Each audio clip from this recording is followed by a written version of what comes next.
Now, preview time. So let's take a look at what's coming your way.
What's going on, everybody? Welcome to another brand new installment of Renegades Reviews, exclusively here as always on the Casa D18 Studios channel. I, of course, am your host, the Renegade JJ Williams, and today we're going to wrap up our last full week of the rom-coms, the chick flicks, the Valentine's Day fare. We're going to take a look at Just Like Heaven, starring Reese Witherspoon, Mark Ruffalo, Donal Logue, Dina Waters, Ben Shinkman, Rosalind Chow, and Jon Heder. What's going on, everybody? Thank you for joining me here once again for another brand new installment of Renegades Reviews. As I said in the introduction, today we're here to wrap up the last full week of the rom-coms, the chick flicks. We've got two more in store next week, but today we're going to get into and discuss Just Like Heaven. And as our movie opens, we meet Elizabeth Masterson, an emergency room physician from San Francisco, California, whose work is everything.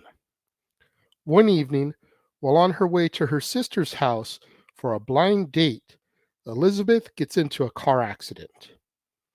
3 months later, landscape architect David Abbott, who needs a fresh start himself after the death of his wife, takes on a sublet for Elizabeth's apartment. Elizabeth then begins to appear in the apartment, and both are confused. She thinks he's a squatter, and he thinks that she broke in. They soon realize, though, that she can move through the walls and objects. Elizabeth doesn't know who she is, but insists that she is not dead, while David tries unsuccessfully to have her spirit exorcised. David then enlists the help of a psychic bookstore clerk named Daryl, who confirms that Elizabeth isn't really dead. He also tells David that he's clearly got a blocked heart and needs to let go of the woman who was previously in his life. When Elizabeth says that David needs to get over being dumped, he storms out, and Daryl tells Elizabeth not to disrespect the dead. When she finds David, he opens up to her about his wife. As only David can see and hear her, others think that he is hallucinating and talking to himself. Elizabeth then asks him to help her discover who she really is. So, David begins to talk to her neighbors, but soon realizes that they didn't know her. While checking out a restaurant that she recognizes, a man has a medical emergency. Elizabeth helps David save his life, and suddenly she remembers being a doctor. So they go to the nearest hospital, where it all comes flooding back to her. They meet Dr. Fran, her mentor, who takes him to Elizabeth, who is in a coma after her car accident. When David touches her hand, Elizabeth's spirit can feel it, which means she is still connected to her body. When Elizabeth's sister Abby arrives, Dr. Brett notifies her that Elizabeth had signed a DNR order. He asks Abby to sign off on disconnecting Elizabeth's life support and says that she'll consider it.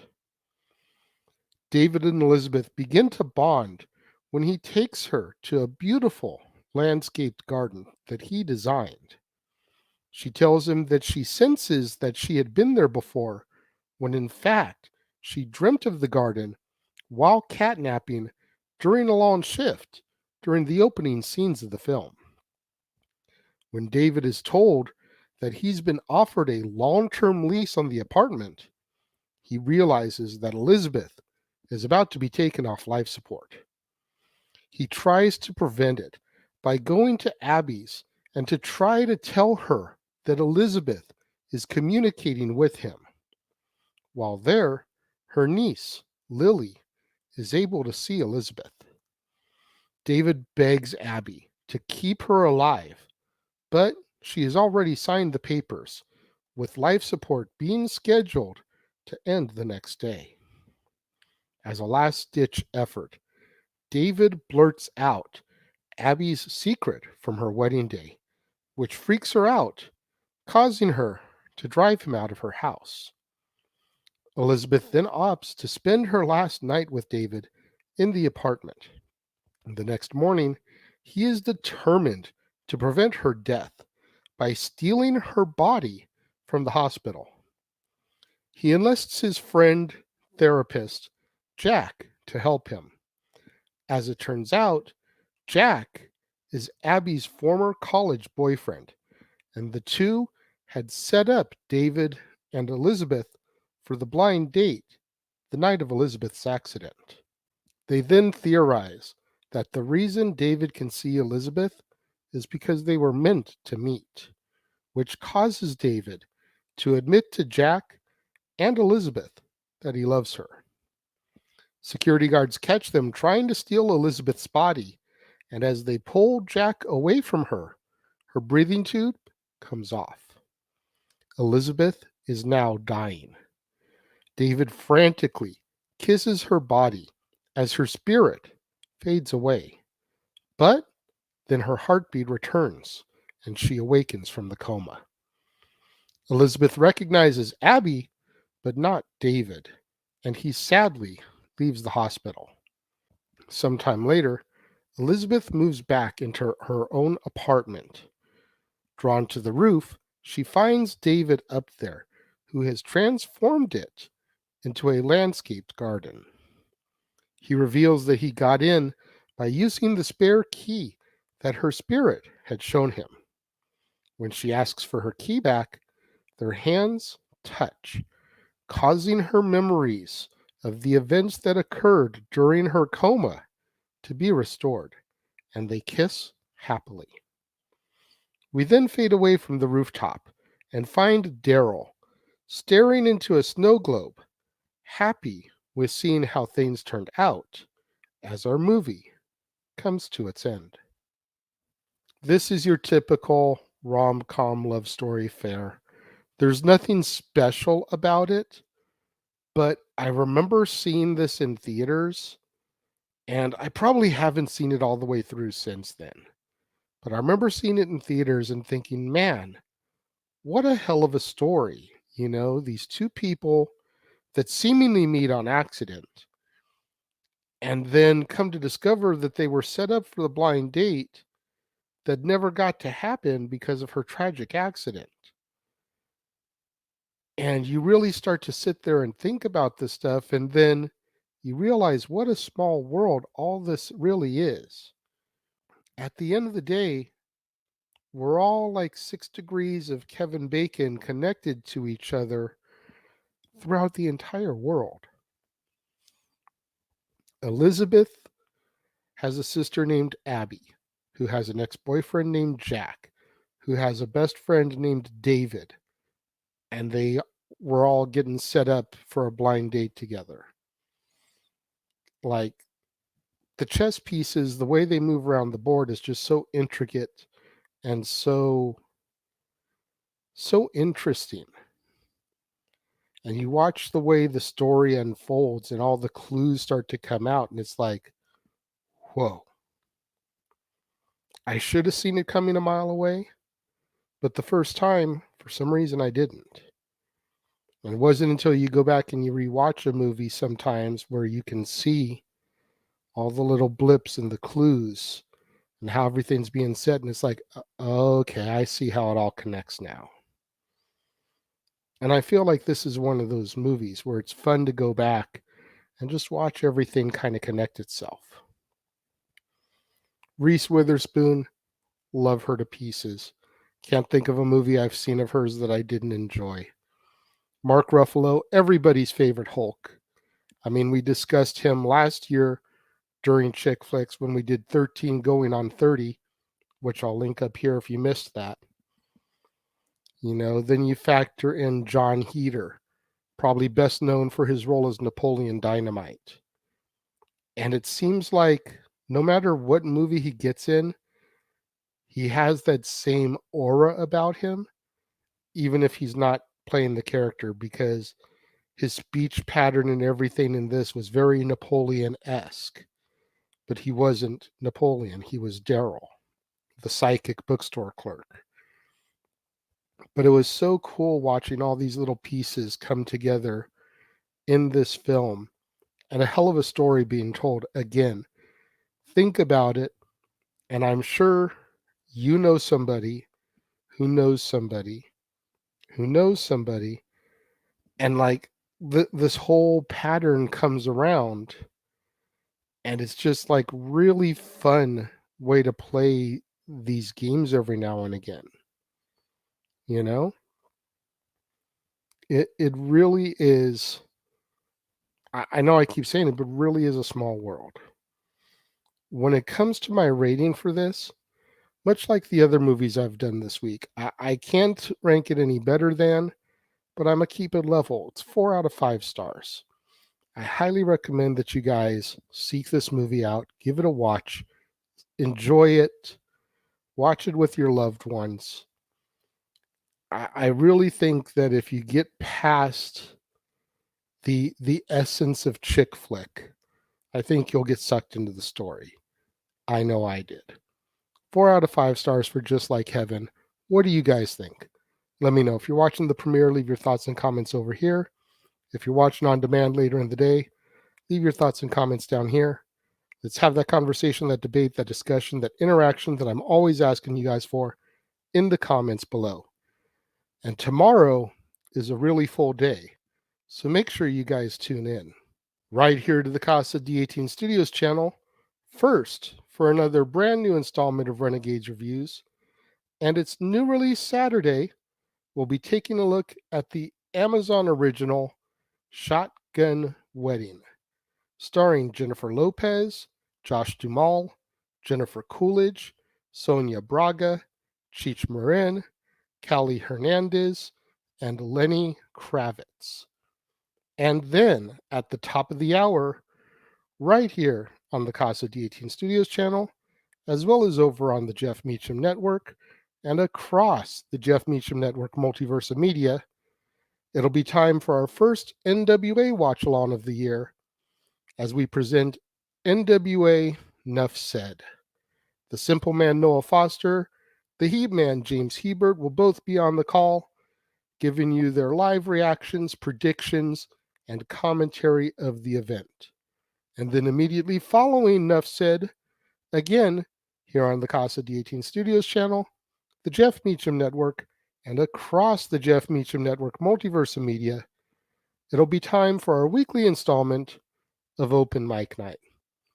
Myself, the Simple Man, James, and whoever else decides to step through the door and step up to the microphone will be able to give their thoughts of the week in professional wrestling.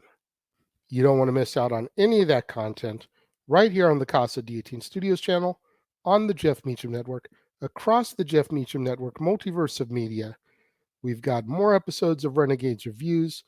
We've got Open Mic Night. We've got watch-along coverage. We've got so much more in store for the rest of this month. So make sure you smash that like button. Make sure you're subscribed. Make sure that notification bell is turned on so you don't miss out anytime a video drops right here on the Casa D18 Studios channel, or anytime we go live, as is the case with Open Mic Night, pay-per-view watch-along coverage, Stat Boy Sports Bar, etc. Share these videos with your family, friends, loved ones, coworkers, movie fanatics, cinephiles in your life, fans of Reese Witherspoon, fans of Mark Ruffalo, fans of Jon Heder, anybody you can think of that would enjoy this content in this video, share it with them. It's the only way we're going to boost my visibility up in YouTube's algorithms so I can eventually get monetized and begin making money off the hard work I've put into this channel here. Thank you once again to everyone who joined me and tuned in today. It means so much more to me than you'll ever know. And I will see you guys next time.